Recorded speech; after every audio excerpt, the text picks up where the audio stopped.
We're in the third day now of working Hurricane Francine, and as everyone knows, that it started out as a tropical storm, and now it is certainly up to a Cat 1 storm. It is approaching the coastline, and it's beginning to get some serious threats now and impacts to Jefferson Parish. So we have had some tornado warnings and some watches that have occurred. We've been very lucky we haven't had any land yet. One of the things that occurred this morning, that the Flood Protection West, which is the flood complex, they actually closed those gates this morning.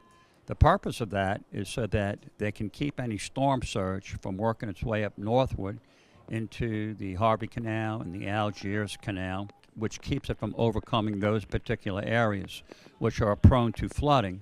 At the same time, though, it is designed to allow rainwater that accumulates inside the levee protection system to drain out. So it's a dual purpose. It stops the storm surge from going in, and then it allows the rainwater that accumulates within the levee protection system in Jefferson Parish out.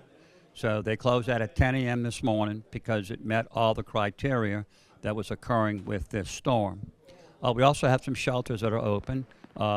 One shelter at Tarrytown, which is specifically targeted toward two groups, homeless and individuals that are living in trailers or mobile homes. And we have about 27 people that are there. I think we have one dog. And so we expect that to increase. As the eye wall gets closer to Jefferson Parish, we expect the rains to intensify and the winds to increase. We've suffered some outages today. We had 6,000 outages this morning that was due to high winds and rain. And Energy responded quickly because the winds hadn't gotten up to over 35 miles an hour, and they were able to restore the power within an hour and a half. This afternoon, we suffered power outages to a tree that fell.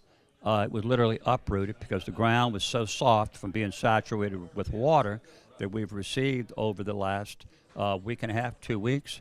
And so we were expecting that. We were expecting actually to see a lot more of that, and we could see it once the highest winds that are associated with the eye wall come very close to Jefferson Parish in the next couple of hours.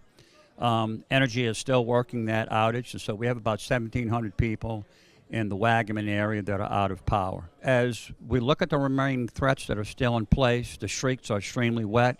There's quite a bit of ponding that's occurred. We still don't recommend that anyone go out on the streets and go sightseeing. There's really nothing to see. And so we'll still have threats of tornadic activity within the area, at least for the 6 to 8 hours.